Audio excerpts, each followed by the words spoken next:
Like, Good we're evening, one live. and all. We are live and we are here for another episode of Table to the Four. For those tuning in, thank you for tuning in. And today we are doing an open table, but we are discussing generally, the general theme is COVID-19, and we'll see where that takes us. Of course, with me is Ronaldo. Evening. I'm Greetings. And today we have, returning Siola. Hi. Siola, for people who may not have seen you the first time you were on the show, could you introduce yourself again? I was actually going to ask if I had to introduce myself again, Yes, you know. yes. Of course. Until they become a regular, yeah. Yeah. Okay. So hi, I'm Siola. I am friend of the show, apparently. Head of content right now at Trend Media, which manages all the Loop sites across the Caribbean. So yeah, this is definitely a topic that I am very, very familiar with, having to listen to press conferences. Used to be daily, now it's every, three times a week. So yeah, very much looking forward to the conversation tonight. Nice. And with us as well is Lisa. Hi, Lisa. Hi, how's it going? Good. Could you introduce yourself to the audience, please? All right, so I'm Lisa. I've worked with Badawi and Quincy before. Been in the restaurant industry for about 10 years, and I'm a general manager. I continue to run chain restaurants. Nice. A lot of exposure internationally, specialty more on the bar, but really managing change through systems. Very good. So jumping right into the yes. Two things. One, Yeah. I just want to say for all the parents who had kids who did SA today, Wow. good. Congrats to the kids. It is finally Yeah. over. My daughter started today. Oh my gosh, congrats. It's Huge, over. Congrats. weight lifted off our shoulders. Yeah, So finally that is over. How's she doing? How's she doing? Yeah. She good. She's happy that it's done. That's Yeah, one. these poor Number two. kids. You buy her Mariosa.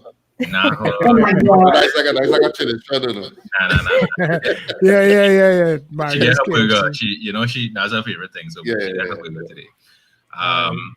And the second thing is, I believe Tim, who is one of our regulars, celebrated or is celebrating his birthday sometime around now. I seen it on Instagram. So Okay, happy birthday, Tim. big up Tim, big up. Big So up. happy birthday. Happy birthday. Right. So we can get in now. Happy birthday, Tim. Niceness. So the talk is COVID-19, right?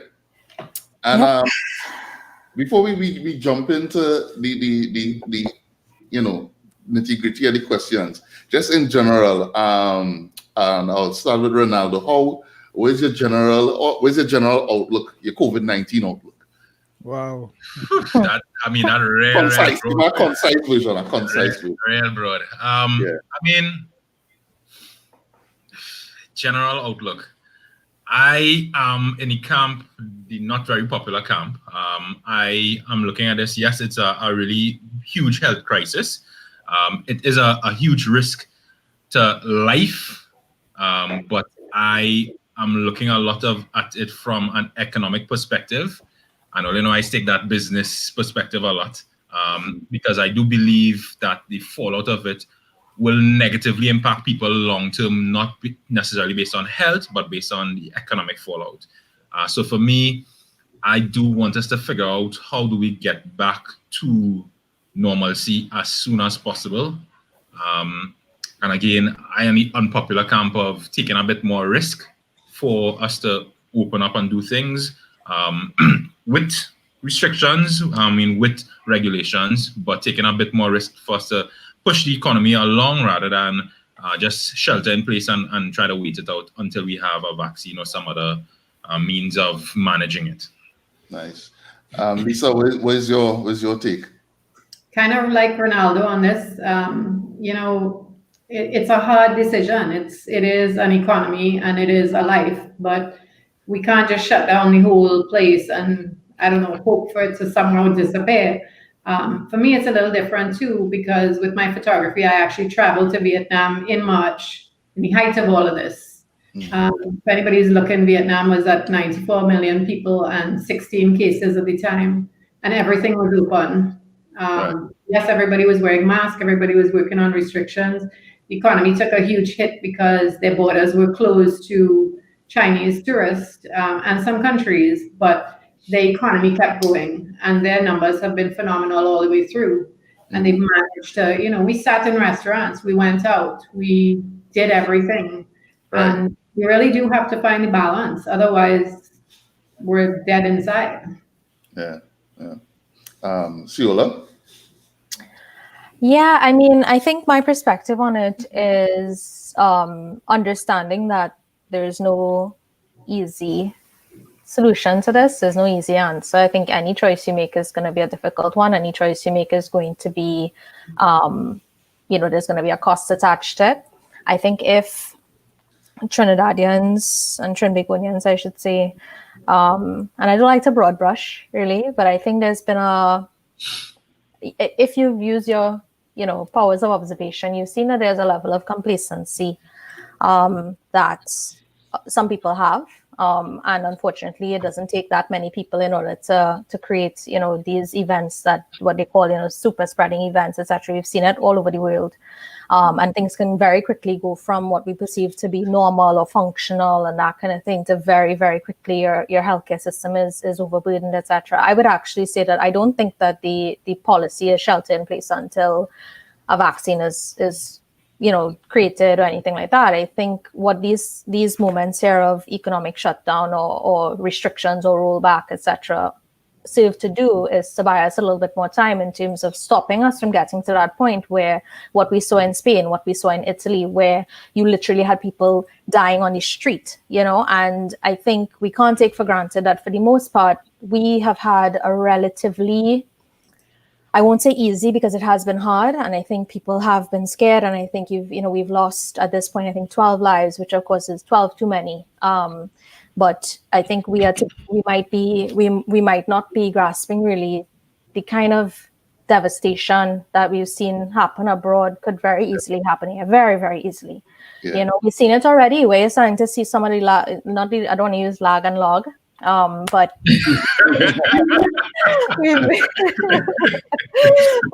we've seen some of the delays now in the reporting. We're seeing where the system is starting to, you kind of get in the sense that, okay, now we have to be a little bit more proactive about not proactive, because I think they've been proactive, but we have to adjust really quickly to the rising cases. I think it's buying a bit of time, having us sort of figure out what the steps forward are, getting all of these systems in place, getting all of the auxiliary services up to meet the number of beds. We have beds, we've established, we have tons of beds, right? But it's the rest of the services that need to get to that point where we could support if this thing really were to get out of control. So as much as I completely appreciate the economy, I feel it for businesses. I feel it for the businesses that were paying attention, were doing what they had to do. I went to a few restaurants and I was like blow mind, like how well people were handling it. And because of a few people or a few businesses that weren't handling it well, and people and individuals that weren't handling it well and not doing what they're supposed to do, now we're in the situation where we roll back again and people have to suffer economically for it. It's really unfortunate. And I mean, I feel it for everybody who is impacted by this, from a health perspective and an economic one as well. Sure. Yeah. Quincy? How I feel about it? Well, in general, I really dislike this whole scene. I dislike it. Speaking from a creative perspective, as a creative professional, is a difficult space to manage, because to do what you're doing properly as a creative, you have to be able to imagine a future, and you have to be able to have some vision. And the way things just topsy-turvy and kind of unstable, and any little thing could sway, could affect how you're going forward in drastic ways. For example, we were in a lockdown, then we came out because we had things kind of managed and decent and under control, and then boom, next lockdown. We could not predict that, and so like it's put in a kind of holding position, at least for me, because I don't like to, as you say, pell kick at my own ass. I like to know that my solutions actually going to mean something. You're actually creating real solutions, and you can't do that if you don't have all the variables to work with. So it's kind of piecemeal, kind of going forward. So that in itself rough and taken in from my perspective, financial and mental, tools on my whole existence, right? There's that. But to speak about it in general, much of what everybody reflected in terms of, just trying to strike a healthy balance between going forward, doing things, not being restricted by it, but at the same time being careful and cautious. And that is my only huge problem. I feel that we're not being as cautious as we could. It don't mean that you lock down and you lie down and you fall up in a ball and don't ever come out. But it means that you limit your going out, you limit you try to deal with the space as a new space. You can't deal with it the same way. I personally, my love affair with doubles, for example, which is a comfort for me. I had to be real about it, and I just had to bite the bullet. Things I said I'd never do. Take away doubles. I had to work with it. And well, even right now, as a personal decision, I being very selective with who I eaten from on the whole, not just doubles people, but who I eaten from. And when I pull up by, I go and watch a whole scene from a little distance first, and then decide if I want to, engage you or not. So if you're a doubles man and you do have one a mass, or you're doing that nonsense which driving me real crazy, which is when and who knows outside. If you're doing that, I'm not buying nothing from you, because if you're doing that in public, Lord alone knows what you're doing behind it. in the prep scene. Sure. So that is more or less where I at in terms of this whole thing. But we need to find a healthy balance in managing how we venture out, how we do things, and not falling up. Yeah. Lisa, how has the new protocols affected the food delivery, stocking, and preparation in restaurants? Well, so there's I guess several different phases that happened. The initial lockdown, I think everybody there was a real shock. So nobody knew what to do. We weren't prepared. This round, we had some learnings from the first round where we were doing just to go and delivery. And really and truly, I mean, with the two brands I run, there's very different things happening in each restaurant. So we had moved everything into protocols, disposable menus, all high-touch surfaces were gone, no condiments on the table, nothing that anybody could touch, real heavy sanitization process. But there's still a big difference. So I have Zanzibar and Kaizen. Kaizen, our restaurant in Movietown, is very small. It's hard to get seated in there good days. So we had a very aggressive delivery happening already. So people were used to taking stuff to go from Kaizen. Zanzibar was never built like that. Zanzibar is go and sit down, similar to a Fridays, similar to a Trotters. It's an experience. So it's been a harder hit, I think, for the restaurants that didn't have sort of a history or heritage of to go than the restaurants that are, more of an experience and you sit down and dine. And it's also what you carry, because there are places that, that's not something that transfers well. So even with our delivery menu, there are items that we're like, you know what, this is going to be awful transported, no matter what you do. So you have to knock it off the menu. And then stocking is very difficult because sales are dramatically hit, obviously, because again, you want the experience of dining out. I don't necessarily want that same food to take home. I don't want to bring it home. That means I got to wash dishes at home, So the experience is not necessarily there, and it's very difficult coping with it restaurant to restaurant. And I think most of the restaurant owners I've spoken to are in the same position. Right.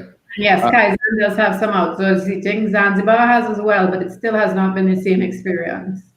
Yeah. The delivery system that they ended up implementing, was that third party, like another provider, or did they have something in place to mobilize? We always had an app. We've had an app for years for Kaizen and Zanzibar, and we've had a delivery system for Kaizen and Zanzibar. We were running it though for Port of Spain. Okay. Price Plaza has always been a challenge because getting in and out of that traffic is a nightmare. Right. Oh my God. You know, 6 drivers sitting there. So we have brought on a third-party app, but to be honest, you know, you're seeing it even in New York, is that people would rather not use the third-party apps because you get slammed on the cost of those apps to the restaurants. You Yeah. gotta get drones. Yeah. Yeah, delivery drones, food delivery drones. I wonder if you'll be able to go into this though. I'll ask it on your tell me if you can go into it or not. Did that shift and having to ramp up the delivery aspect of it affect the pricing structure? No, we didn't change any of our pricing structure. Okay. Now, the thing is, the reality is that if you were running a business and you had to do something about it and plan, you really should have had to change the pricing structure, because the hits that you're getting as a percentage from the third-party delivery people, in some cases, unless you've got great food costs to start, probably isn't worth some of the payoff. And we know most restaurants, the margins are small, despite what people think. The margins are actually small, and that is a global thing. Yeah, and for us too, what people didn't realize as well was we had actually just changed the Kaizen menu in February. Oh, okay. So we had a brand new menu in March, so people may have thought, oh yeah, you did increases, but it was the first time we had redone the menu in about 4 or 5 years, and it was a menu. So there are some things that would have changed in price, but it was not as a reaction to this situation. Okay. Did you notice a change in the attitude of customers? Yeah, boy. You know, customers in some cases you thought would be a little bit more understanding. Right. And what, like, especially with the first lockdown where we were closing at 8 o'clock, you know, and you're saying to customers, listen, I need to take the last order at 7 o'clock. But why? I'm almost there. Look, there's still the prep time. There's still the factor that I've got half an hour, even when the restaurants were actually open to dine. You know, you order and I've got, 20 minutes to give you your food. It means that I got to get you out my door in 20 minutes. Right. And there's a lot of people that just didn't seem to get that or don't want to work with that timing. And it's still critical for us even with delivery, because we look at the screen and we say, if everybody is called in and at 9 o'clock my system is jammed, I have to be a hard call shutdown and say, I'm sorry, I can't take any more orders, because I just will not be able to get you out of the door by 10 o'clock. We have a to that as a restaurant. I know a lot of people have said, don't worry, let them come. But I don't want to go down that route. Right. Yeah. Sula, as a diner, have you been? Yes. What has your experience been? Yes, as a diner. Yes. That's me. I mean, to be quite honest with you, when things started to open back up and the in-house dining was allowed again, I honestly didn't. I had already decided I really wasn't going to be going back out to that many places. I had had a couple months of really enjoying the experience of ordering my food and enjoying it at home. And one thing I was happy to see once that lockdown kind of started was how quickly people pivoted to utilizing these third-party delivery apps or having their own delivery services, etc., and really pushing that. So I definitely was utilizing that quite a lot. So even when things started to open up again, I was very, very selective in where I went. You look at the Instagram profiles or the social media profiles of the different places, and you look at how seriously they're taking the protocols. Because of course, the ministry was very clear about what the protocols, the recommendations were for the different industries. Making choices based on that. I have no problem obviously endorsing Crave. Crave was absolutely fantastic. It was the first place I went out to. I'll be quite honest with you, I was a bit nervous. But when you go into the space and you see the tables are physically moved away from each other, distance, everybody's wearing a mask, a visor, etc. I went to, I think, Show Cafe as well. Show Cafe was fantastic. They temperature checked you. They took your information to make sure we didn't have a reservation. My boyfriend and I went, we didn't have a reservation, and they kind of turned us away at first, and then they came out and they called us back in because I forgot it was strict reservation. Right. They had gotten a seat for us, and again, totally distanced. So I saw them cleaning the high touch surfaces, etc., throughout our meal. Disposable placemats, like Lisa mentioned, it was based on what my understanding of the protocols were, I found that it was adhered to.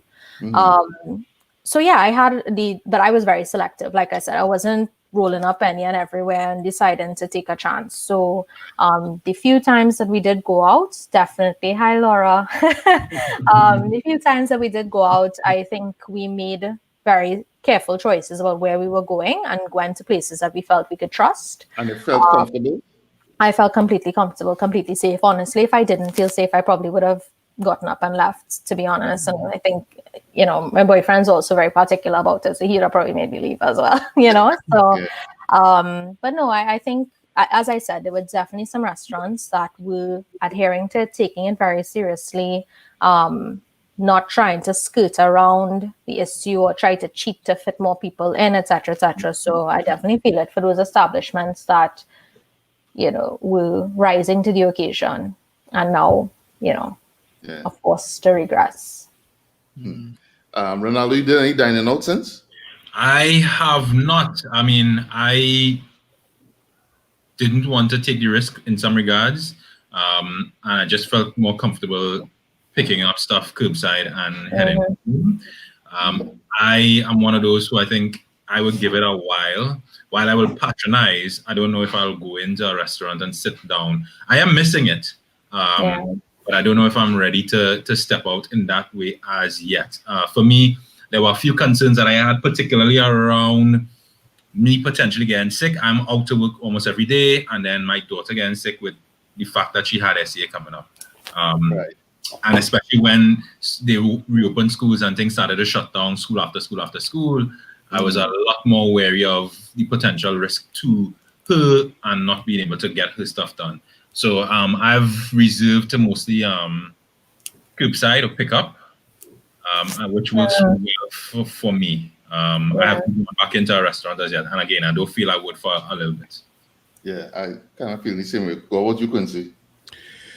I ain't do no serious dining since. I say serious dining and I feel bad because I eat doubles. That doubles is serious dining. But yeah, I kind of share Ronaldo's position in that I'm skeptical. I want to, but I don't know. I just being the untrusting person that I am. I always kind of, a little skeptical about things that I don't have that kind of control over or can't see, from myself, right?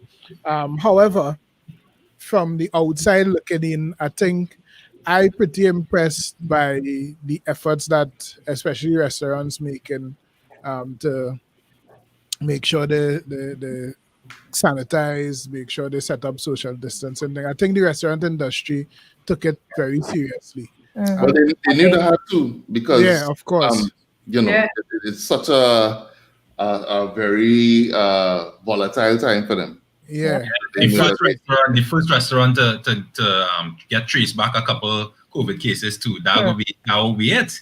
I mean, the negative impact of that would be devastated. You do have to take it seriously. Just to show Laura burgers from Trotters. She loves the barbecue burger. So we had the man went against tradition. Mario's is the tradition.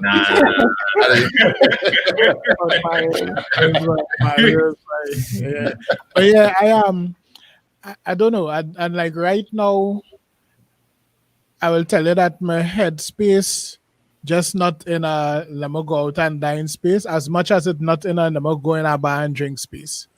I think I just being a little more selective.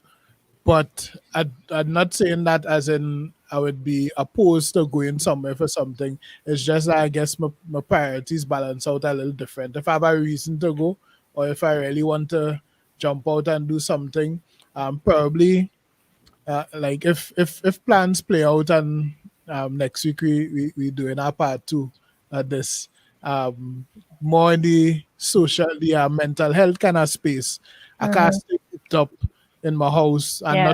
not and cut off all my social activities and things. So at some point I know I'm going to decide to go and take a lime somewhere, you know, and go and dine somewhere, that kind of thing. And when that happens, or when I reach that to that point, I will want to see like a place that I think doing it proper, you know. Yeah. Yeah. I can speak to a couple experiences in terms of going out when we were still a little bit more open. One, I think a lot of the casual lunch type get something in Port of Spain area. I do like how they were handling a few things, including condiments. I think those high touch surfaces. I think KFC Prestige did a wonderful job in terms of everything prepackaged, and the person behind the counter give you everything and it go away. I noticed I went to my favorite, hole in the wall Chinese restaurant. Is that Wingwa? Huh? Wingwa? Nah, good eating house, good eating. Oh, good eating. I thought they mean in Yeah. Port of Spain. I thought they mean in Port of Spain. Nah. So in Port of Spain, you know, the usual suspects, I ain't gonna call their names because I don't think they handle it in a positive way. Still having, lax measures in terms of people walking. I think restaurants need to, even though their staff are doing the correct thing, enforce that with the patrons coming in. You come in with your mask below it, go out. I mean, and we've seen it on social media where people coming in and making a whole big fuss. If you need to bump up security right now to make sure that your patrons safe, right? To make sure your patrons safe, that's really important. So they had things like condiments out that everybody were touching, while they had no hand sanitizer or any washing stations. Again, good eating place recently. Last night, I believe when I went here last night, this was a recent change. It only happened last night. I went a couple of times in the recent past. They're not allowing you to pour your own condiments. So you tell them what they want and they will pour it behind for you and hand you everything, which I think is where we need to move to, at least for now, because we need to get this thing under control and we need to open things up slowly but surely. So yeah, the other place that I went to was that food court thing at Takariqua, Eddie Hart. Which the advantage of it is open, right? It is food truck, so it is open, it is outdoors. But there was zero social distancing. And the food stalls that were in the middle of it is essentially a car park. They don't have running water, and there are running water at some of the food stores around the perimeter because I guess it's difficult for them to get pipes all the way through to the middle where cars driving over it, etc. So they did have hand sanitizer, which based on how busy it was, at least the night that I went, it wasn't being properly enforced. Meaning the workers behind the counter were so busy taking orders, cashing, giving change, etc., that when people were collecting their food and touching the condiments, they weren't ensuring that people were sanitizing before they touch the condiments. Beyond that, things like having utensils, even though they're prepackaged outside and not handing people one by one, is another place where we could do that. Don't leave a bunch of utensils out there and for people to just dip in their hand and grab it.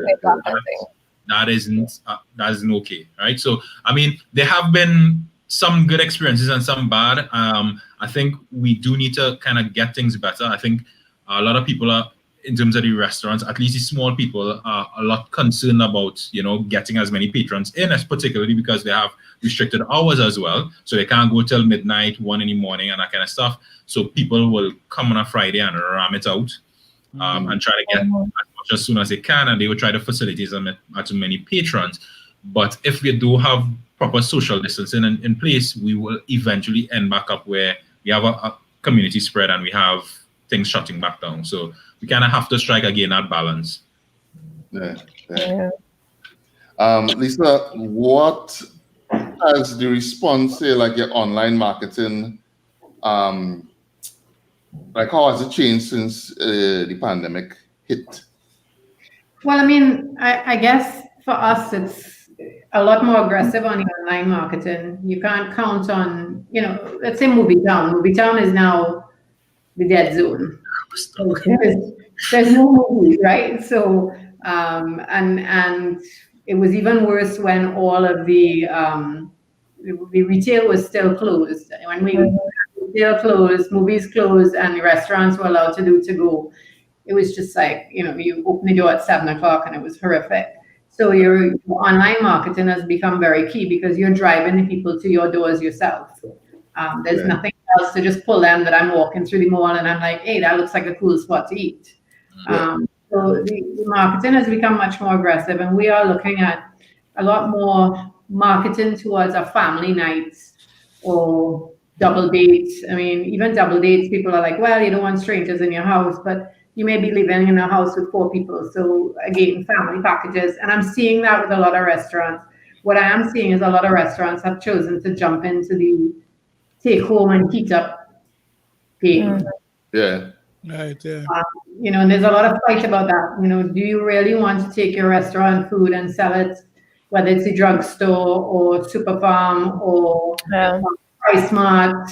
I've seen peppercorns. I've seen a number of places that have gone with restaurants and they've taken it in. And I mean, I don't know how much control you then get over that, and how many meals can you sell.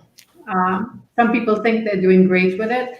I don't know that it's the best answer for the restaurant industry. It's shifting very fast, and you may not have been prepared for that, doing food for that kind of marketing. So it's changed and it's constantly shifting, and you're constantly looking for, what is the customer looking for? Are they looking for value? Are they looking for a shared meal experience? What are they looking for? So that's it's a stretch. It's a real stretch to figure it out.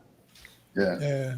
Because for me, one of the bigger questions, and I start touching on it there, Lisa, is we go to a restaurant not just for the food because the food tastes good and all that, but for the whole experience of what it means socially, right? So when you take that away, or you limit and restrict that, what is the payoff to the customer for having the food, accessing the food, and paying the price point that they would pay to have a restaurant experience, and how that impacted on what the restaurant will actually be making in terms of doing business. That for me, from that aspect, was something interesting, and how we could manage that and how we could make that, again, as a creative, you're trying to imagine what that space could and be. And Crazy, yeah. blanks. I personally join a bit of blanks. Well, I've seen some creative stuff. I mean, I've seen restaurants that, and there was a lot of worry in my mind. I mean, you all know I'm a drinks person, so I am cocktails. But, I saw restaurants that then did groupings, and they supplied a cocktail in a bottle, and you just went and poured it over ice. And I thought that was greatly creative. Whether that's allowed in our law with our liquor licenses was questionable at some point. Right. You can buy alcohol to go from a bar, then I think there's now a very blurred line where all the restaurants that's interesting, say, hey, I'm going to give you 2 entrees and a bottle of wine. What are we going to do creatively different? How can you take that experience home? Because you're losing the ambiance, you're losing the music, you're losing the lighting, you're losing. There's a whole creation of what the ambiance is in the restaurant that goes alongside with the food. Yeah. I thought it was interesting to. Oh, sorry, Dari, go ahead. You went. Oh no, I thought it was interesting to see when the initial set of measures came into effect, and we had the complete suspension of the dining in, etc., etc. And it's something we noticed when we were looking at different types of content we could create around what was going on. How many people started cooking at home again? And it's like people who probably, like myself, even who hadn't cooked in ages. Now you have people experimenting more. You had a lot of people doing the online classes, the Zoom classes. I think Bridget showed everybody how to make doubles, and it was like you saw this burst in an interest in, revisiting that type of activity and learning the recipes, I suppose, that you love, etc., etc. And I saw, this is kind of going on a tangent here, but I saw Laura talking just now about innovations that restaurants would have done. And I don't know if this counts as an innovation per se, but something that I saw, and I'm still observing it now, restaurants taking perhaps things about their, perhaps maybe little things in their restaurants that people really love, and just, having that be as a, you pick it up, you go home and you create your own little thing with it, using elements of of what we would normally offer, but you make it your own, with your own experimentation. Actually, just saw Cafe Mariposa was doing a lot of that. Nice. And they actually started to do Patacon, and I think this weekend they're promoting, well, this week they're promoting a roast bake and cocoa tea combo to go. So I actually told Brandon, let's drive up to Lupino, because like you said, again, kind of still crazy. Yeah. People drive up Lupino, pick up some roast big, buy a block of cheese, like kind of experience, but not expose yourself. That's like a plan. Or they don't rush up to Mariposa. I know, but that's still like, that's something like you change it from a romantic getaway to a road trip, excursion. No, it's not an excursion, guys.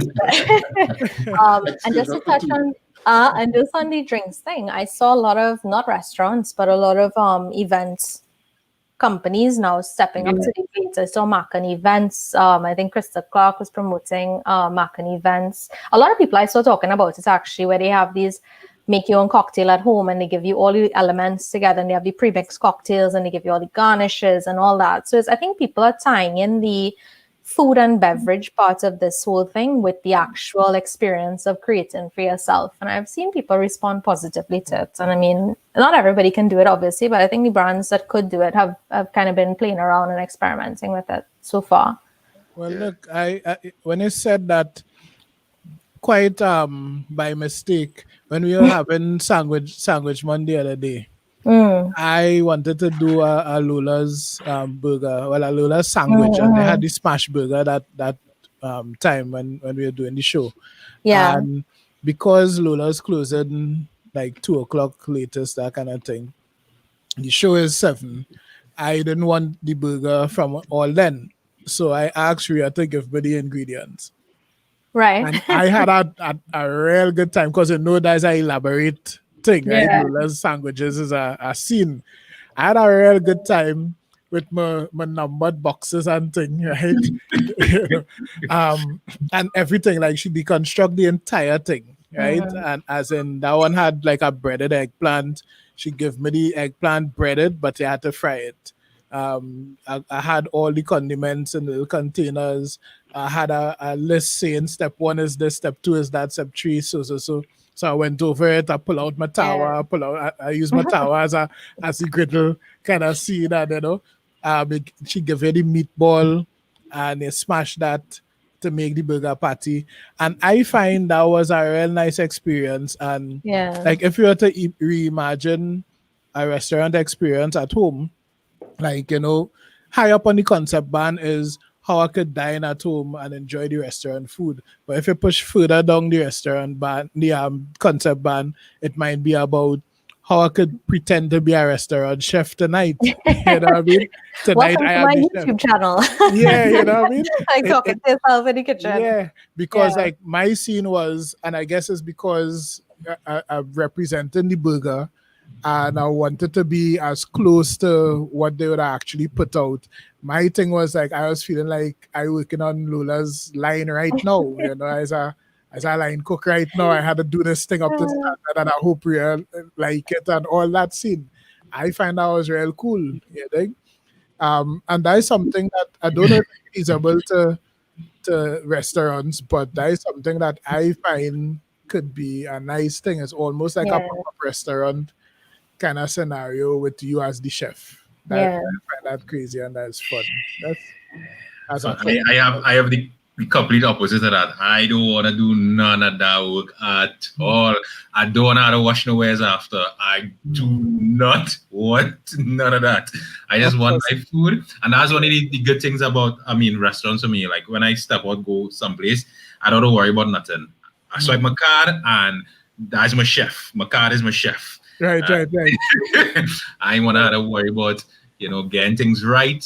I want to worry about putting things together. I want to worry about washing up and cleaning up after. I just want to eat my food and enjoy a good time. And I did, when I collected the stuff today at Trotters, I was sitting down there inside waiting, just looking around. I was like, geez, man, I really miss this place. Like, just coming into the place, the buzz and the hum of the people and everything. And they were mixing up. I think they gave some sort of milkshake or something to SCA students now. And they were mixing up. I was like, Jed, I could do with a cocktail right now, boy. And it's been a long week at work, and I was feeling for something, and I just couldn't. So hear this, right? Right, so on a Friday, so let me say during the week, the restaurants send out like a box, like these people are sending like Callaloo box and that kind of thing. Subscription boxes. They send the subscription box with the cocktail mixes and your mint and whatever it might be for mojitos and that kind of thing. And on a Friday night or Friday evening, they do a stream. 7 o'clock, the bartender come on and do a stream. Yeah, that would be cool. And everybody can join the stream. So it's not just the stream and you're watching, but everybody on. Yeah. Understand? So like a Zoom, right?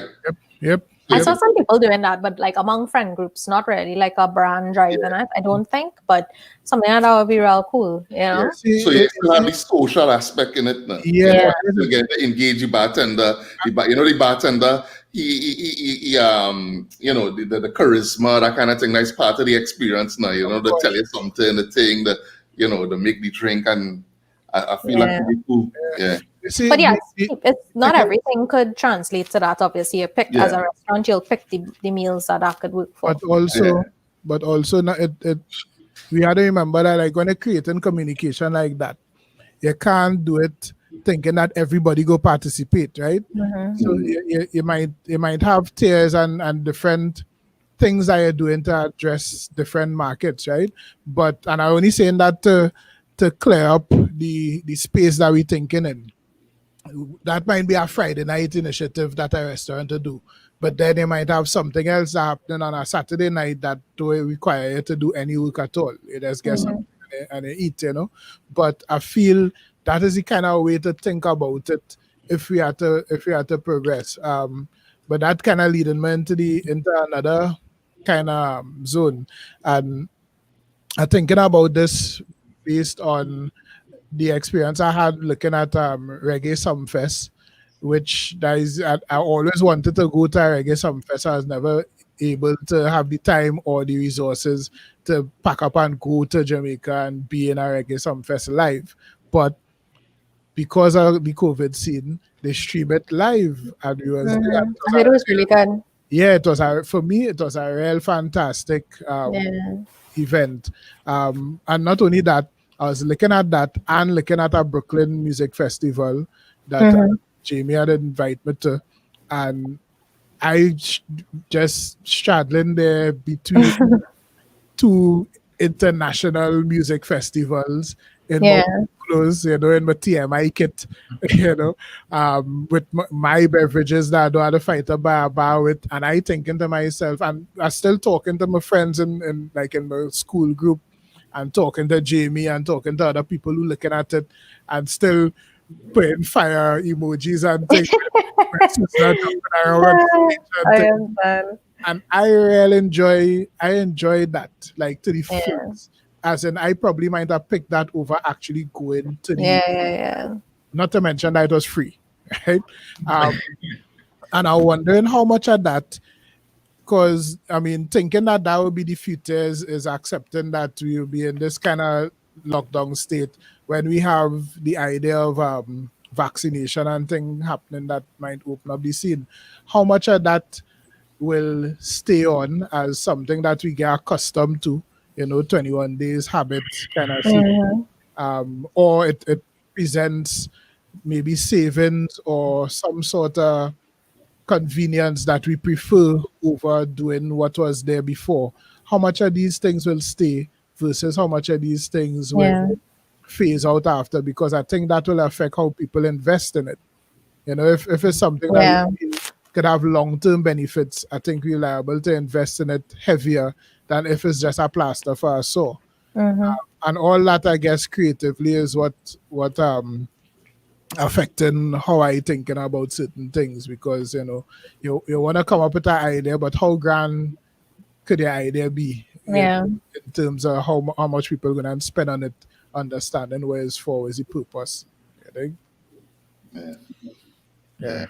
I only trainer again back out, boy. I mean, right now I still have the reminders in my phone as pop up. I was supposed to be on a nice month-long vacation. My daughter is supposed to be headed on a cruise for the first time come Sunday. I cap out a whole month of vacation, and I can't wait to be out there. There's all the memes about.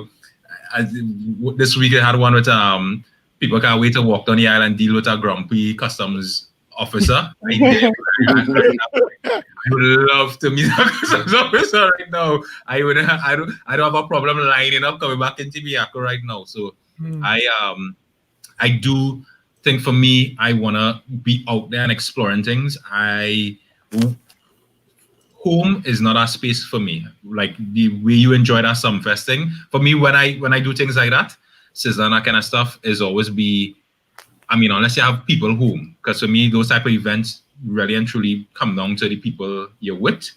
And I do like that kind of sweaty atmosphere. I want to be in. Wow, When I, nice up there. yeah, when I out, I be all out. I all out. When I That was inside, like, yes, me too. No. When Ronaldo out, he was be all out. Oh, no. I'm okay. I want to be front of the line, hot and sweaty, in the middle of the mix. In So front of the stage for Army Fed. right. So I wouldn't be one who would be enjoying the Summerfest free or not. I don't want to have my drinks home. It had no random people to go and harass here. Right. So put me back out in the streets. When I party mode, I belong to the streets.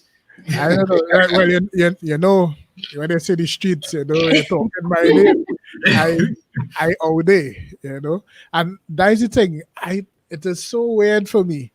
Like, all I know is can go outside and stay outside, right? 24-hour lineman thing, that is my scene. But I only now realize that I'm real comfortable with being inside. So much so that it's actually a little worrying, right? It's a little worrying because, to be honest with you, part of my process is going out and just observing things. Just observing people, having different experiences. I mean, I can't tell you the amount of times I jump in my car and just bounce by myself and reach some spot in Trinidad, sit down by a bar talking to somebody I don't know, to 2:30 in the morning, and then call him Gregory. You know what I mean? So, like, it's weird for me to be home and be so comfortable at home. And I was wondering if it's because people making an effort to create things, events, content, that kind of seem to occupy my time. And if so, they're doing a real good job, because I ain't feeling it yet. Anticipating it at some point, it might just come down on me like a ton of bricks or something. But it's weird. And like that Sumfest experience, again, I mean, I writing something about that right now to put on our podcast, because like I talking about that right through, that blew my mind. I thoroughly enjoy Sumfest. Like, I was sweaty when Sumfest finished. You know what I mean? Sweaty. And then the Brooklyn Festival was the one that Kes do Magic live and then do the video for that. So like, seeing the video, I was like, yeah, but look, again, another big thing was I was on a video shoot, essentially, because I was there when they was performing the thing. And when I see the video come out, I was like, yeah, I remember that. And I get our vibes, like almost like I was backstage or behind the camera watching this video being shot. I didn't know, so a lot of things going on here where I don't know if there's gonna actually be a new normal kind of thing, or if there's gonna be a temporary thing right now. Yeah. Thing. But I agree with you too, though, Ronaldo. I'd like to have some of the same experiences that I had before. Not all of them, though. Concert for me is unnecessary evil. If I did, well, okay, I'll go be in it. But if I could not have to deal with all them people, I will pick that option any day. Lisa, what do you think the future holds for, at least in the near future? We're looking quite down the road. Let me say between now and end of the year. What do you think the industry is gonna look like? I think if we don't open up somewhat or have something eased, Pressure. we're dead. I mean, there's going to be a whole lot of restaurants disappearing. Seen it internationally. We've seen it internationally. We've seen New York has started to recover a little bit, but outdoor dining, restaurants that had to get bike racks moved from in front of them so they could have outdoor dining. Restaurants that have been around for 100 years going under. And if we don't do something now or soon, I don't think there's many restaurants that can last through a second lockdown as long as it lasts. And there's not enough business in to go. Right. Yeah. Anybody to persist. Yeah. It can't happen. And then of course, you have to think of the employees. There's a huge amount of people employed in the industry. I have 215 staff. Yeah. And we still have that account for the hotels. Yeah. Yeah. Yeah. Yeah. That is why. Yeah. So, and it's the fear of going out. It's the idea that it's not the ambience. If I'm going to pick up food and take it home, does it make a difference if I go to a fancy restaurant or I just get something cheaper that's more budget friendly? Because you haven't got the whole experience behind it. So there's a number of factors. It's not just because now you're not just standing on my food alone. You're standing on, what's the whole experience happening with it. So, and then you don't have your favorite. I mean, you guys were big Fridays fans when I was with Fridays. I mean, and before, and the experience was the server knew your name. Everybody knew who you were. They knew, and this is not just about a Fridays. It's about all the other places where people frequent, and that happens. So I do think that if there's not some easing of restrictions for restaurants to allow dining, and yes, you need to have the restrictions to some extent, but the social distancing, the mask, the ability to use outdoor dining, something has to happen, or there's going to be a lot more restaurants. Some have already gone under, and there's going to be a lot more closing their doors. And it's a hard reality. And then you've got, new restaurants that just opened. You haven't even had a chance to get on your feet. Or it's the day the Trotters in Gulf City open. Yeah, that's they suspended the dining services. So I opened a new restaurant in C3. I mean, we opened C3 Kaizen about a week after we have dining. Wow.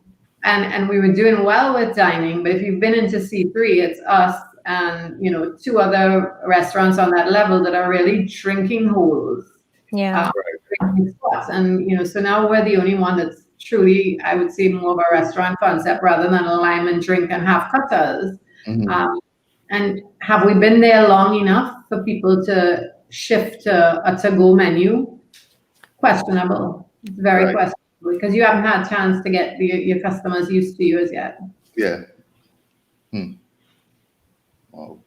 Wow. Yeah, boy. A scary thing is that whole knock-on, boy, because as restaurants close and people lose those jobs, the impact. I mean, for instance, I don't work in that industry, but I work in the insurance industry, which does mean that as people lose their jobs, they stop paying their premium, they're not interested in new policies, which impacts us and our profitability as well, our ability to make money. So it is really frightening what the potential economic fallout of this entire thing could be. Jump-starting economy in 3, 4, 6 months of the next year is looking scarier and scarier by the week. Yeah. So as you say that, right? And that is when I went Hyatt the other day to do the brunch thing. I was thinking about it. Whatever solutions we're coming up with for any industry, it don't matter the industry, whether it's food and beverage or wherever, it cannot be, I think it cannot be something that insulated. Whatever solutions you come up with, it have to be something that addressing everything at the same time. So you see how you say, if people lose a job, they won't be able to pay premiums. It's the same kind of thinking that I think we have to look at it and say, how does this affect the other thing? You understand? And try to find a solution. And it means that people had to actually come together and real brainstorm. Not brainstorm just in the industry, but brainstorm how, in terms of the connectivity and that domino effect happening, how can we address each thing and find a solution that helps the entire situation. I think at the end of the day, whether or not we progress into a space where we can have this level of relaxation comes down to really just one thing, right? And that is people's willingness to do what they need to do in order for us to get to that point. If it is, you could have said to the entire country, okay, we're reopening. And I think personally, my opinion, based on just what I've seen, I haven't been to many restaurants and that kind of thing. Based on what I've seen, I think restaurants were kind of like a casualty in the closing of the bars and all these different things. I think that in-house dining thing closed as a result of, again, based on what I saw, because from what I saw, I didn't see many people complaining about the in-house dining being infringed upon. But I think once you get these rising cases, you have people coming and sitting in an enclosed space in some instances for an hour plus. I mean, churches got, taken in that as well. So I think, unfortunately, restaurants got swept up in that. I think if people really were able, Trinbagonians were really able to adhere to the guidelines that are being put out there, the mask wearing, the social distancing, the discipline really that is required. And that's what you've seen a lot of other countries, I think, that have seen some level of success in reopening their economy and still managing their caseload, is because there's been perhaps a level of discipline that the general population has exercised. And whether it comes through legislation, so we've heard the government obviously float this idea of making mask wearing mandatory because their evidence suggests that mask wearing makes a significant difference in terms of transmission. But we've seen it. I mean, we see it. You drive down the road, you see people not adhering to the thing. And know that as soon as look at the minute we had a rise in cases, we started to get deaths, we started to get, it's just, it's inevitable, So we really need to find a way. And I mean, I guess my question to everybody on the panel really is, do you guys think that we're going to get to that space where trainees are actually going to take this thing seriously and adhere to the things that we're supposed to be doing? Well, what I wanted to say is, and this is where I had conversations with a good friend of mine, Steve Odit, and he is an artist and very big in behavior change science, right? Which, when you hear creativity and you hear art and artists and that kind of thing, you don't think about science and strategically doing things to create behavior change, right? I think what we're facing is a problem where we don't separate, or we don't understand the difference between execution and strategy, right? And execution from the perspective of creating individual solutions for things, things that will come up, versus our overall strategy, which is our plan of approach, right? So for example, we treating the getting people to wear masks thing and the social distancing thing just how we treat everything else, like dengue going around. So you run an ad with a mosquito in it, and a circle and a line. You know what I mean? Stop the mosquitoes from spreading, that kind of scene. And them kind of things, just that is execution and really reactive things, and it don't come with a strategy that is actually motivate behavior change, right? And behavior change is a very specific science where you do certain things to lead people in, and most of the time is something that will come on an emotional level and get people in. And the emotion is not do this and or else they will die. Yeah. It's not necessarily that. It's about finding something that will motivate Daria again and come back to the Holy Grail: autonomy, purpose, you understand, mastery. Again, people need to be motivated by getting better at something, able to do something in their own way, having their own spin and having some sort of purpose behind it that larger than just the thing itself, right? Yeah. If we apply that kind of thinking to it and come up with behavior change strategies, you'll find that beyond just wearing a mask or beyond social distancing or sanitizing properly, you'll start to create a citizen that more interested in advancing the country, for example. Because you're not going to wear that mask or motivated to wear that mask if you don't understand, like what Ronaldo's saying. If this thing continue putting us in a position where we have to restrict movement, right? It's not about complaining and saying you're locking me down and blah, blah, blah, and this and doing nothing. We need to not overwhelm the health facilities, right? Our resources. We need to not overwhelm that. So we had to kind of lessen or try to curb the impact as best as we could. That is all. It's not a race. It's not better than if we just trying to hold it back so that everybody don't get sick at the same time. That is all we're trying to do.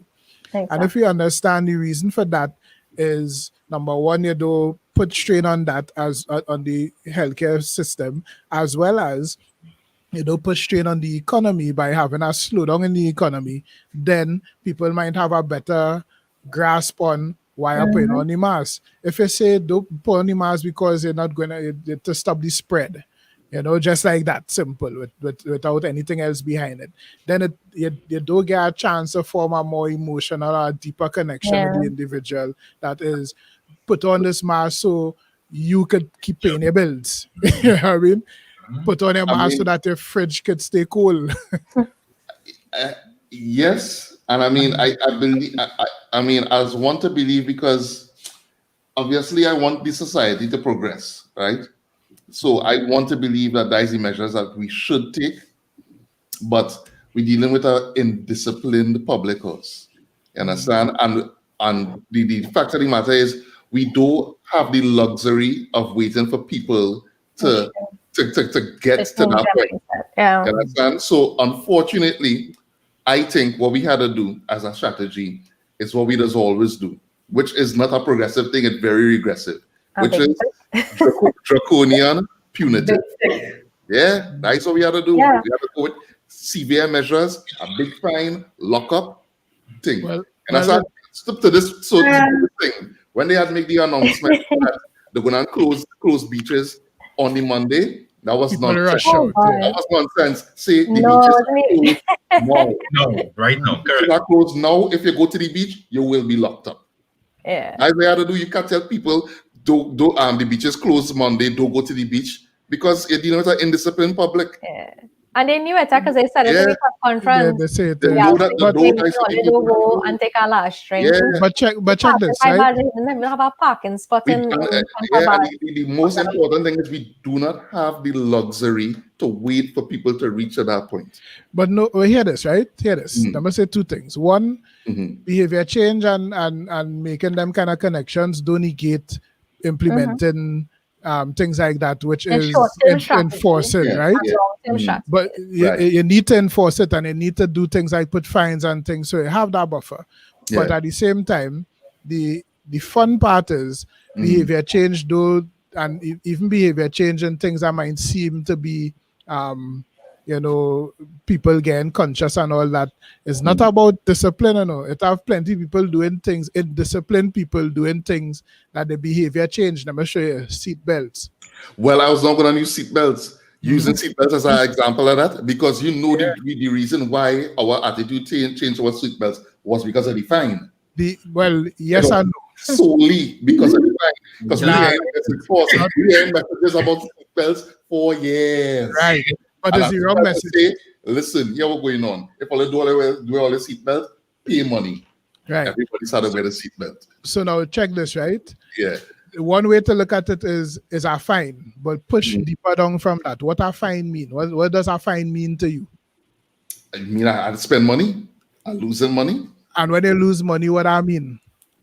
you get to do less of the things I want to do with your money. Nobody thinking that far, horse. Yeah, Nobody just think that far. and this is what I said. I'll use that as an example to tell you behavior change is not necessarily connecting with the people on an emotional level with sweet talk and niceness, right?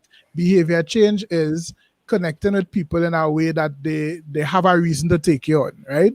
Right. With the seatbelt thing, for example, I could avoid fines, right? By driving with my seatbelt ready to put on. You understand what I'm saying? So I could put it on when I see police and avoid fines. But that's not what people do. It was more comfortable to sit down in a car, put it on, right? The reason it changed was the proper enforcement of it, the spread of the message, as well as people getting into they say that the 21 days syndrome. After 21 days is a habit. People get into a routine of putting on their seatbelt. So the reason, if you had to boil down to a reason why people do it, the reason why, not what implement the change. The reason why people do it or why people wearing seatbelts right now is simply because it has become a habit. It has become a process that people do it without a second thought. Right now, when you sit down in a car, your inclination is to put on a seatbelt. But that's not really the reason, though. That's not the reason. All right. I mean, Well, for me, it has stats that show that. That is data. That is actual. No. You're taking, but no, you're saying. Oh my God. You're taking the so you're taking part of the stimulus and saying that is the reason. No, but you're removing the actual catalyst. No, the catalyst is the catalyst. But understand what behavior change mean. Behavior change is somebody changing their behavior. Right? Avoiding a fine is not changing our behavior. That is avoiding a fine. The catalyst to change behavior is implementing a fine that impacting on certain things and creating a process or a system that people going to be like embrace then. When that becomes like just a regular mode of operation, it's like dressing. That was a certain thing that you just do when you're dressing. You pour on your undergarments, you pour on anything, and that just become part of. You just do that with a second thought. That is okay, just but if they remove the fine for wearing seatbelts tomorrow, you feel people will go back to not wearing seatbelts? Yes, they will. Well, now you can't say yes. Not immediately, but I think people might. But people will slowly move back from it because it have no reason. Well, here what will happen, right? That in itself, removing the fine will create a new behavior change. Now, I'm going to put it that way. And that new behavior change will come because you free up that. So when I jump in now, my inclination go be to pull my seatbelt because that's what I've been doing for the last X amount of times, right? Your whole life, yeah. Then I go remember, hey, I don't have to do this, and I will put it back on. But you don't think people motivated by the safety factor as well? To a very small degree. Well, I'm seeing wearing the seatbelt here from the jump, right? Yeah. Ronaldo and Dowie. I just wear my seatbelt. But you know why I'll tell you no? Because think about it. We enforcing don't drive on the shoulder for how long? Yeah, but I don't think it's as the risk of driving on the shoulders is emphasized as much in the media and communications as stuff as the risk of not wearing your seatbelt when you're driving. Go ahead, Ariane. I'm not sure what supporting with that statement is. Yeah, but I mean the thing. If I had looking at it, to me the major difference is it's not the safety factor or nothing like that. It is the amount of enforcement. Understand? So it had a lot of enforcement out there for people not wearing seatbelts. Yeah. It's much harder to enforce don't drive on the shoulder. And as much as we try to enforce it, as much as I put signs, as much as the thing communication, every chance you get, you will find, as long as one jackass do it, 2, 3, 4, 5, 10, 15, 20, 100 jackass go duck traffic and go on the shoulder. As long as police are wrong. And you know why? Because people are indisciplined. Discipline. People are indisciplined is a global phenomenon. People are currently discipline, right? And you see what you're talking about there is part of what is form behavior, have heard and swarm and all them kind of thing that is going too. So Right. for example, with a seatbelt seat, you remove the fine, right? Yeah, I remember people is think differently. Not everybody go and say, well, it's an no fine, I'm not gonna do it.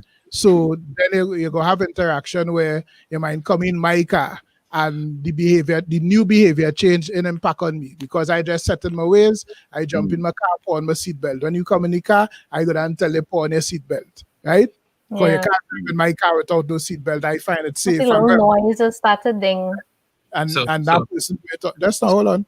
And that person, and let me say, it's a carpool situation. So you end up driving with me for like 4 or 5 months, and every time you come in, I telling you do that. Even with the laws not enforced, right? With the law raised, you will still be under pressure in terms. And when I say pressure, meaning tension, right? Me telling you that every day would not drill our behavior into it. Now, I just get harassed talking about these things. That's like, Yeah, 'cause I waited. Magicians don't like to show you under the sleeve, right? And I prefer not to tell people what is what and explain that because that make my job difficult. The more people know, the more informed the consumer, right? But that is how behavior changes work. Though it's not an isolated one thing. It's a lot of factors that's come into play that is impact on a person. And them factors and them not just purely at 95% of what does make people change behavior is not just them rigid things. What they might do with the draconian thing is actually cause different problems. They'll move the heat from going to the beach, for example, and create something else for law enforcement to deal with. Right. So let me get my little two-piece in, which is this. There are certain things I am very disciplined about and certain things I am not so much. Seatbelts is one of those things I am not so much. And it's not that I don't understand the benefits and the risks of driving without seatbelt. But I will still take a chance for short journeys. I go in by the China grocery 2 blocks away. I find it's more of a hassle to buckle up. Now, with respect to that learned behavior, I'll say this. CJ is what? Almost 12. Every time she jump in the car, somebody's tell her, typically her mother, put on your seatbelt. She in the back, right? And she still wouldn't do it until somebody tells her to put it on. So 11 years later, well, I mean, she's probably driving without a car seat for probably like 7 years. So after 7 years, still don't put on her seatbelt religiously. For You me, want to answer that? huh? You want to answer that? You can answer it after. Let me get my point across. Sure. One of the things again for me is a risk versus reward, right? I analyze the cost of doing something or not doing something, right? And I make a decision based on that. So it's the reason why I don't take the risk of going on the bus route.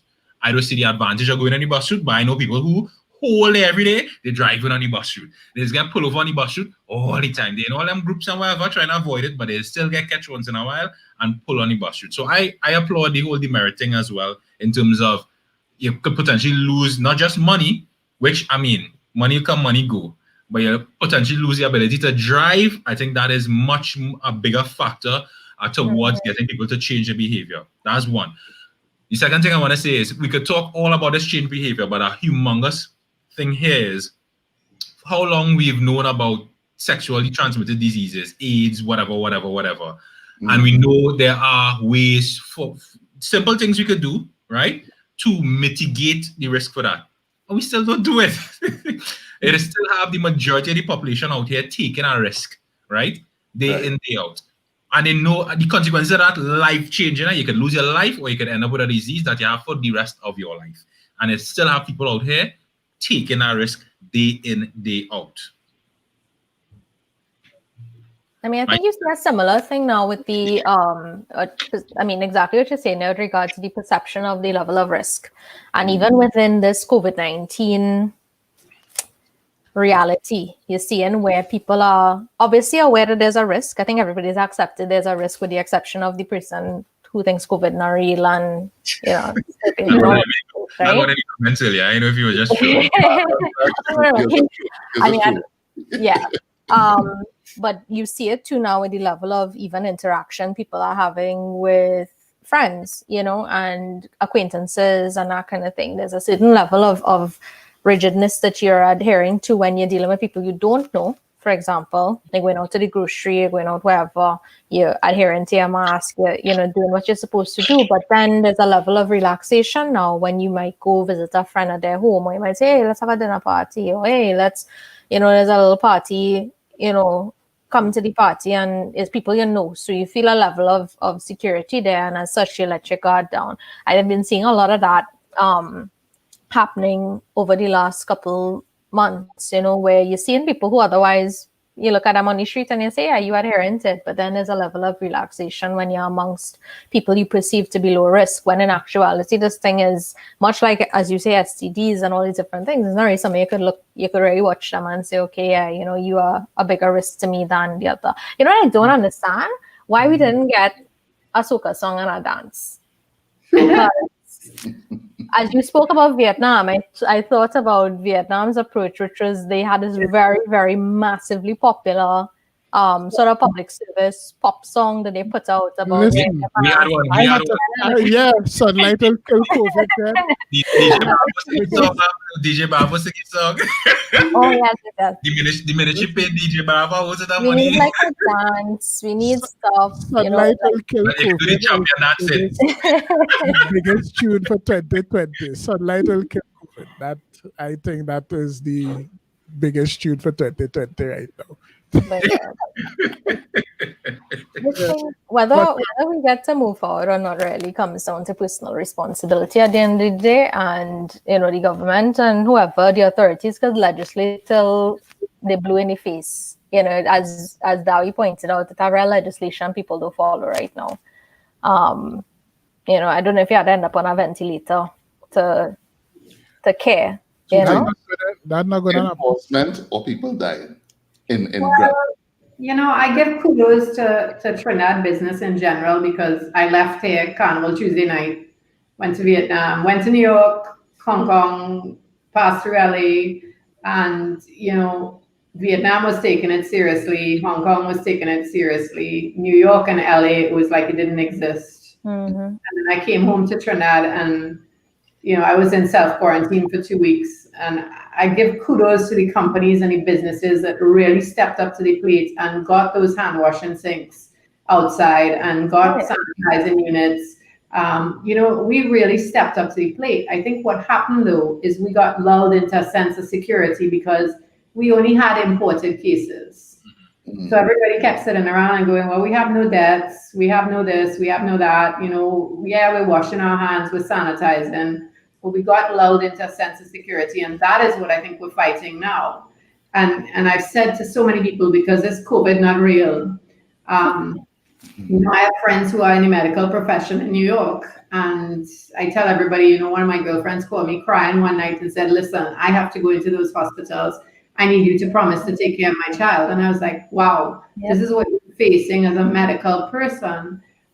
We don't see that. And this is what I keep saying to people. Imagining 170,000 people dead is almost impossible to wrap your mind around. You cannot physically see that. You're not seeing the visual of it. And I think that's where a lot of places have lost it, because there's you can't really scare people. It's too big to imagine. So it's easy to just discredit it. And I think that's what we're facing, is that people can't see how heavy this really is. And, there are simple steps. Yes, the death count seemed to have gone down, but we got that sense of security. So our business people stepped up. They did a lot of things that were right. In general, we then got lulled into, okay, well, you know what? We got locked down. We sat at home. Cases didn't go up. Our economy is crashed. I need to get my life back together. I need to be making money. And now that the cases are going up, there's no way of balancing that back. And I think that's what I don't know whether it is forming a habit. I mean, obviously the Asian countries that have done well, their culture is different. They do things for the good of the country, good of a group rather than the individual. But Lisa, not to cut you, but just to just highlight that a lot of those countries are very authoritative. Mm-hmm. Yeah. They wouldn't face the same thing as us. Yeah, I understand. So the culture that they have, You understand? It's because It's of that obey. approach. Is the It's approach. obey. Yeah, obey. That's the culture. Obey. You understand? Yeah. So, but again, we don't have that culture, and that But is why here, the and public. this is what I interject in. Mm, In them kind of cultures, obey is the culture, right? You tell them something, they go down and do it. You prescribe haircuts, they take it that. They're not questioned it, right? Our right. culture different from that. So But you Yeah. understand the difference in the difference is exactly what it is I was talking about. Is a punitive approach. If you take a no, punitive approach, that not punitive. because the reason why people don't stick chewing gum in Singapore is because if you do that, well, we can't cuss in this part of the thing, but you know what I mean. You understand? It's because they take that approach is a very rigid approach, Ross. It's not something that they just, it's part of the culture. It's because they have a very rigid approach to, we have laws, you have to obey them, or else these are the consequences. Full stop. You see, them kind of thing that's frighten me, Jed, because I'm telling you, right?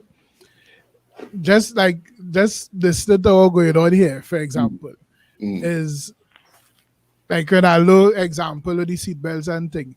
I could tell you why CJ would not put on the seatbelts or be affected by any kind of communication or even the fines. It have a number of reasons why, especially if you say you would still take chances Yeah, and things. exactly. Understand who CJ looking to. So it had plenty things as impact, right? And here my fear. My fear is I seeing this is not a now thing. This is from a long time, like from ever since, right? That when I was introduced to the whole concept of behavior change, number one, unlearning what I thought about how people is act and what is make people make decisions and them kind of thing. Understanding that and having to unlearn what I thought from before, that in itself was scary to me because like, what the hell is this new realm that I live in here? This is crazy. This madness. Like I fall up for days I talking about, right?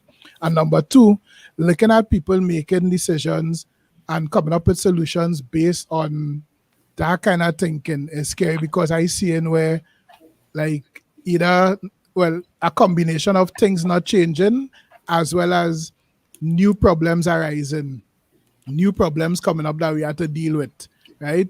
New things that people go and rebel against and that kind of scene. And that we feel like what you're saying, it have cultures and we're using culture in the broadest sense of the word, right? Cultures as in, things that identify or people identify to and behaviors and that kind of scene, right? That based on that obey concept, right? Based on if the government say do so, you're not questioning that I doing this because that is what I supposed to do as a citizen. And we're talking about good or bad, we're just talking about that is how it is, right? Them doing that versus a culture that more Western in philosophy where you had this democracy scene and have a say and have a voice, and that is a totally different person you're talking to there. And when they put obey culture on the table, you're bringing up grounds for plenty different. No, I'm not saying don't put stringent measures and thing in place, but straight up obey culture, and it are real people that figure like I like a dictatorship kind of scene. I actually kind of say some things that lead towards that. But the truth is that could cause real bacchanal, The bacchanal that could spill off from that because we have a rebellious culture too. The indiscipline does go deeper than just I'm not doing this. It come down to where people will fight for not doing this. Look, it have people protesting, set up protests for mass, thing infringing on my right to breed, and them kind of thing people saying to breed freely and thing. Chad, that gonna bring real problems to it. That I mean, I goes, think that might solve one problem and bring another. you have to marry the punitive measures or the legislation, all these different things. But you're also much like when you're dealing with kids. If you're telling them not to do something, you have to explain why you're not doing it, why you're not supposed to do that. And I think that's something that sometimes, I mean, maybe it's the way it's done. Maybe you have to tailor it and tweak it depending, as you say, culture to culture. You have to figure out. I think that's something that the people who are responsible for creating legislation.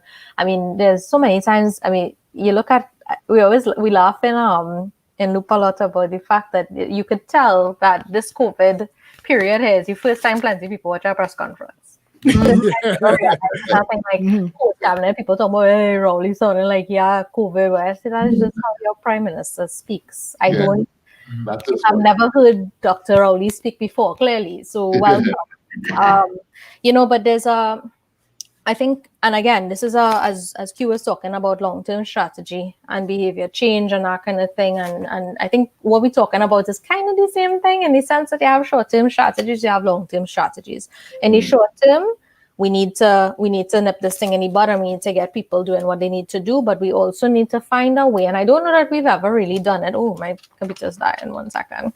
I don't know that we've actually done it successfully. I'm sure we have. I mean, I probably just can't think of the examples right now where we're able to really explain why it is the way that it is and have people accept it and really embrace it and adopt it as a philosophy of their own. And that's why I was kind of asking about the seatbelt thing, because for me, my perception of seatbelts is that it's a safety precaution. I visualize people flying through windshields when I think about not putting on my seatbelt. I'm not thinking about a police officer stopping me. I never see I personally don't know many people who get stopped for not wearing their seatbelts and stuff, So, maybe that'll vary from person to person and that kind of thing. But how effective we are at informing people and instructing people and educating people as to why these laws exist and having sensible laws too, because we have some nonsensical laws as well. And I think that undermines the way people approach and look at our enforcement to begin with. But I think that's it needs to be a multi-pronged approach. There's no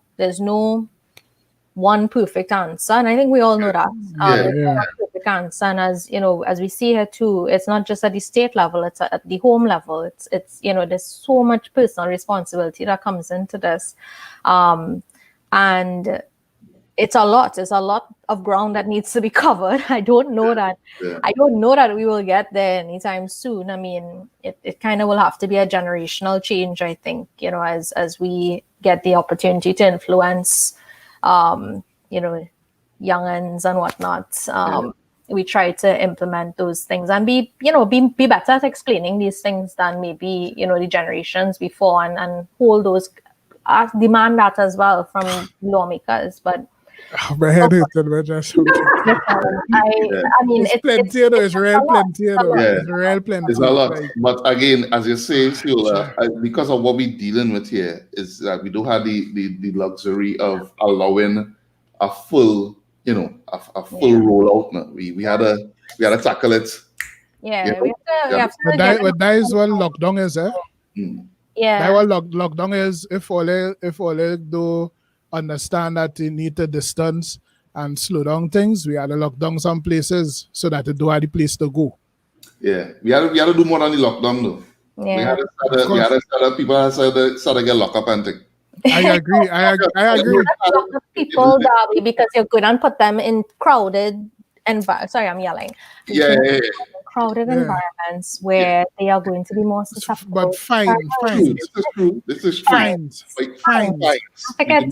We could do fines. When I say I don't. When I say a fine, you mean the arm of the law had to come down and put it. That's all we. Yeah. No, I think there's a lot of different solutions that will achieve different objectives, but the overall thing is, how do we get to that point where we can, as a nation, behave in a way that serves the good of all and not just because at the end of the day it will affect us individually. I think, and that's something we miss a lot, is we miss connecting and really making a strong case as to when you do these things and these things happen as a result, this is how you, sir, sitting down, average Joe man on the street, this is how your bottom line is going to be affected when the day reach, because a lot of people only looking to make it from day to day, so you got to be cognizant of that as well. Not everybody have the luxury or the privilege of having this moral high ground that a lot of people take. So that's just the reality people dealing with, and to be cognizant of it and work within that reality as well. It's a lot of work. I mean, we need some real social scientists on this thing, figuring out the way forward. Definitely. You need behavior change scientists on the thing, and it have them. Psychology. It's that kind of thing, yeah. It's a lot, yeah. It's real plenty. For me, I find it scary. It It is, of is. course. It is a scary thing. Yeah. So yeah, I mean, it's a scary thing. COVID-19 is here, and we don't have enough time to delve into it Um, as much as okay. as we would like. Has to be. We will be doing a part 2 next week. We'll be talking more about COVID-19.